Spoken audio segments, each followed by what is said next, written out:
নমস্কার, সনাতন ধর্মকথা চ্যানেলে আপনাদের সবাইকে স্বাগত। আজ রামায়ণের অযোধ্যাকাণ্ডের 24তম পর্ব শুরু করব।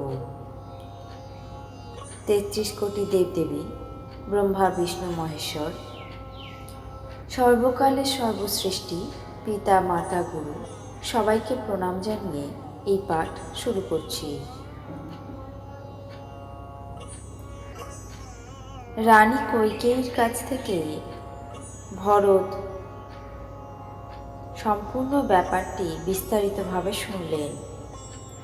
কৈকেয়ীও আনন্দের সঙ্গে পুত্রকে সবটা বললেন। তারপর শ্রীরামচন্দ্রের বনবাসে যাওয়ার সংবাদ শুনে ভরত ভীষণ বিহ্বল হয়ে পড়লেন। ছেলেকে ব্যাকুল দেখে কৈকেয়ী তাকে সবটা বোঝানোর চেষ্টা করলেন, যেন কাটা ঘায়ের উপর নুনের ছিটা দেওয়া হলো। কৈকেয়ী বললেন, বৎস, মহারাজের জন্য শোক করা উচিত নয়। তিনি প্রভূত পুণ্য ও যশ অর্জন করে তা ভোগ করে গেছেন। তার জীবনকালে তিনি জন্ম সার্থককারী ফল লাভ করেছেন এবং জীবন শেষে স্বর্গলোক প্রাপ্ত হয়েছেন। এটা বুঝে তার জন্য শোক পরিত্যাগ করো। প্রজাদের প্রতিপালন করে রাজ্য ভোগ করো। তারপর রাজকুমার ভরত এই কথা শুনে ভীষণই মুচড়ে গেলেন। ভরত ধৈর্য ধরে দীর্ঘ নিঃশ্বাস ফেলে বললেন, ওরে পাপিনী, তুই সব দিক থেকে বংশের সর্বনাশ করেছিস। তোর যদি এই রকম জঘন্য কুৎসিত অভিপ্রায় ছিল, তবে জন্মের সাথে কেন আমাকে মেরে ফেলিসনি? তুই গাছ কেটে পাতায় জল ঢালছিস আর মাছকে বাঁচানোর জন্য জল ছেঁচে ফেলেছিস। অর্থাৎ আমার ভালো করতে গিয়ে মন্দই করলি। আমার সূর্য বংশের মতো বংশে জন্ম, দশরথের মতো পিতা, রাম লক্ষ্মণের মতো ভাই, কিন্তু হে জননী, তুই আমার জন্মদায়িনী কেন হলি? ভাগ্যের উপর তো কোনো কথাই চলে না, কি করা যাবে? ওরে কুমতি, তোর মনে যেদিন এই কুবুদ্ধি জাগলো, সেই সময় তোর হৃৎপিণ্ড ভেঙে টুকরো টুকরো কেন হয়ে গেল না? এই বর চাইবার সময় তোর মনে একটুও দ্বিধা হলো না? তোর জিহ্বা কেন খসে পড়ল না? তোর মুখে কেন পোকা হলো না? মহারাজ তোকে কেমন করে বিশ্বাস করলেন? মনে হয় মৃত্যুর সময়ে বিধাতা তার বুদ্ধি হরণ করে নিয়েছিলেন। রমণীর মন বিধাতারও অজানা, তারা সব কিছু কপটতা, পাপ আর দোষের খনি। কিন্তু মহারাজ তো সরল সুশীলা ধর্মপ্রাণ ছিলেন। তিনি কিভাবে নারী চরিত্র জানবেন? জগতে কি এমন কোনো জীব বা জন্তু আছে যার কাছে রঘুনাথ প্রিয় নন? এমন যে শ্রী রামচন্দ্র, তিনিও কিনা তোর কাছে অপ্রিয় হয়ে গেলেন? শত্রু মনে হলো তাকে? তুই কে? সত্যি করে বলতো আমাকে। তুই যেই হোস না কেন, এখন মুখে চুন কালি মেখে আমার চোখের সামনে থেকে দূর হয়ে যা। রাম বিদ্বেষী হৃদয় থেকেই বিধাতা আমাকে জন্ম দিয়েছেন। আমার মতো পাপী এই সংসারে আর দ্বিতীয় কেউ নেই। আমি মিথ্যেই তোকে দোষ দিচ্ছি। মায়ের কুটিলতার কথা শুনে শত্রুঘ্নর সারা শরীর রাগে জ্বলতে লাগলো এবং তিনি ক্রোধে অবশ হয়ে গেলেন। সেই সময়ে নানা বস্ত্র অলঙ্কারে সেজে কুঁজি মন্থরা সেখানে এসে উপস্থিত হলো। তাকে সজ্জিত অবস্থায় দেখে লক্ষ্মণের ছোট ভাই শত্রুঘ্ন রাগে জ্বলে উঠলেন, যেন জ্বলন্ত আগুনে ঘিয়ের আহুতি পড়ল। তিনি কুঁজি মন্থরাকে এক প্রচণ্ড পদাঘাত করলেন। সে মুখ থুবড়ে মাটির ওপর পড়ে গিয়ে চিৎকার করে উঠল। তার ভয়ঙ্কর কষ্ট, মাথা ফেটে দাঁত ভেঙে গেল, মুখ দিয়ে রক্ত ঝরতে লাগলো। সে কাতর হয়ে বলল, হায় ভগবান, আমি কি দোষ করলাম? ভালো করতে গিয়ে পরিণামে এই শাস্তি পেতে হচ্ছে।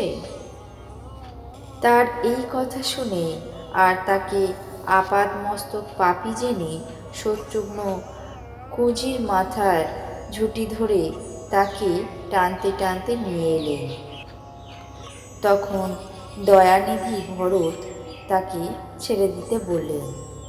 দুই ভাই তাড়াতাড়ি করে তারপর মাতা কৌশল্যার কাছে গেলেন। রানী কৌশল্যা ময়লা কাপড় পরিধান করেছিলেন। তিনি বিবর্ণ হয়ে দুঃখের ভারে শরীর তার কৃশ এবং ব্যাকুল হয়ে পড়েছেন।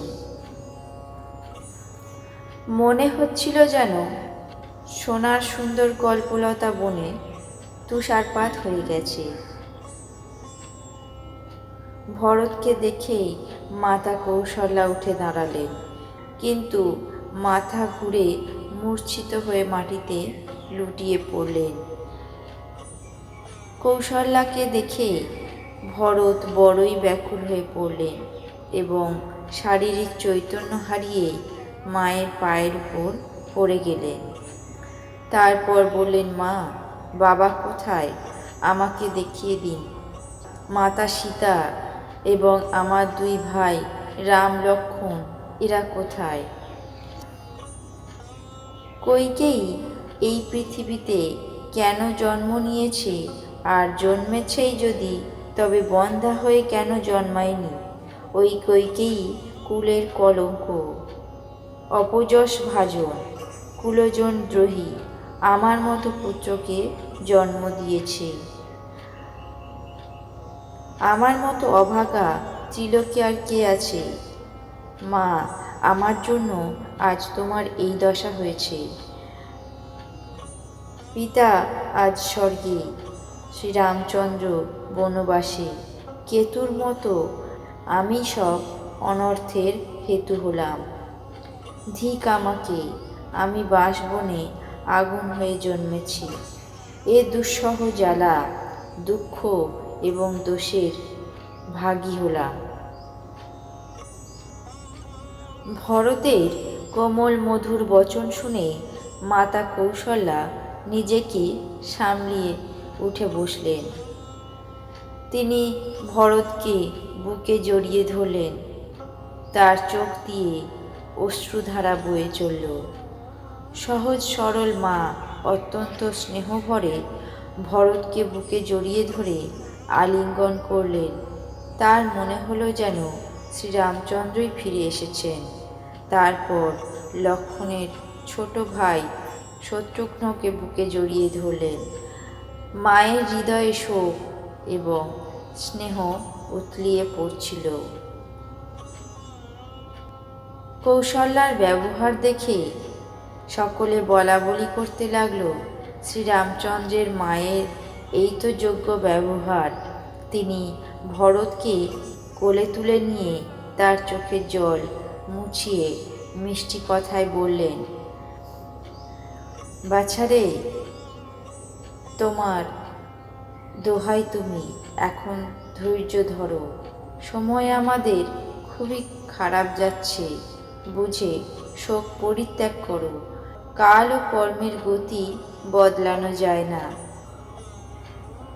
তাই মনের মধ্যে ক্লেশ গ্লানি রেখো না। হে বৎস, কাউকে দোষ দিও না। বিধাতা সব রকমেই আমার প্রতি বিমুখ। তা নয়তো এত দুঃখের পরেও আমাকে বাঁচিয়ে রেখেছেন। তার মনে আরও কত কি আছে কে জানে। পিতৃআজ্ঞায় শ্রীরামচন্দ্র বসনভূষণ ত্যাগ করে বলকল ধারণ করল। তার মনে এর জন্য না হলো কোনো দুঃখ আর না হলো কোনো আনন্দ। সে প্রসন্ন ছিল, তার মনে কোনো আসক্তি ছিল না। সকলকে সব রকম সন্তুষ্ট করে সে তারপর বনে গেছে। শ্রীরামচন্দ্রের অনুরাগিনী সীতা কিছুতেই এখানে থাকল না। এই সংবাদ পেয়ে লক্ষ্মণও তার সঙ্গে চলল। রঘুনাথ লক্ষ্মণকে নিরস্ত করবার অনেক চেষ্টা করল, কিন্তু লক্ষ্মণ কিছুতেই থাকতে রাজি হলো না। শ্রীরামচন্দ্র তাই সকলকে প্রণাম করে সীতা এবং লক্ষ্মণকে সাথে নিয়ে বনবাসে গেল। আজ রামায়ণের অযোধ্যাকাণ্ডের 24তম পর্ব এখানেই শেষ করছি। বাকি অংশ আগামী পর্বে পাঠ করে শোনাব। আপনাদের কেমন লাগছে তা অবশ্যই কমেন্ট বক্সে জানাবেন। চ্যানেলটিকে সাবস্ক্রাইব করবেন, লাইক করবেন, শেয়ার করবেন। ধন্যবাদ।